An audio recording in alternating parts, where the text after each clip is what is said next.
Please welcome our next presenter, McDonald.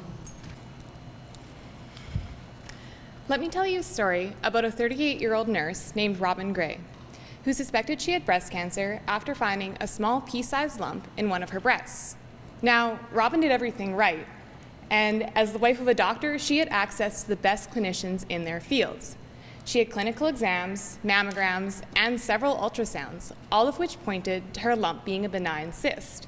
17 months later, however, Robin was diagnosed with breast cancer. The problem is, Robin's story isn't all that uncommon, and the truth is that 1 in 2 cases of breast cancer will not be able to be diagnosed by mammogram alone.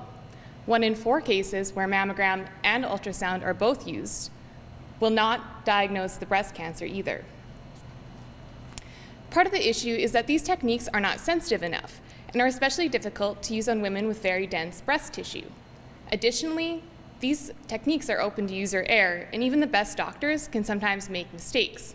Now, fortunately, due to her persistence, Robin did survive, but her mastectomy and extensive chemotherapy may not have been necessary had she been provided with an earlier diagnosis. It has been approximated that about 1 in 3 breast cancers have regional or distant spread that could have been prevented through an earlier diagnosis. There's a need then for a better diagnostic technique that will allow us to detect breast cancer at an earlier stage in order to improve prognosis and treatment outcomes of breast cancer patients.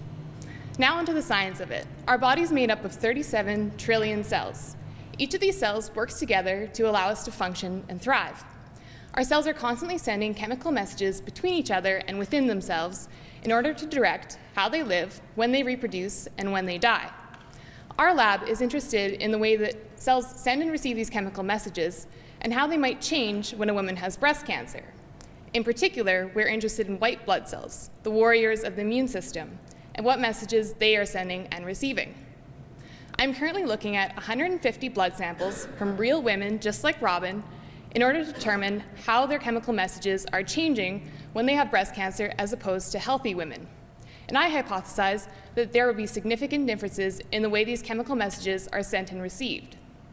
Using this information, I envision a simple diagnostic blood test that will be able to detect breast cancer at an earlier stage so that there will be less women like Robin who have to wait until it's too late for a diagnosis. Thank you.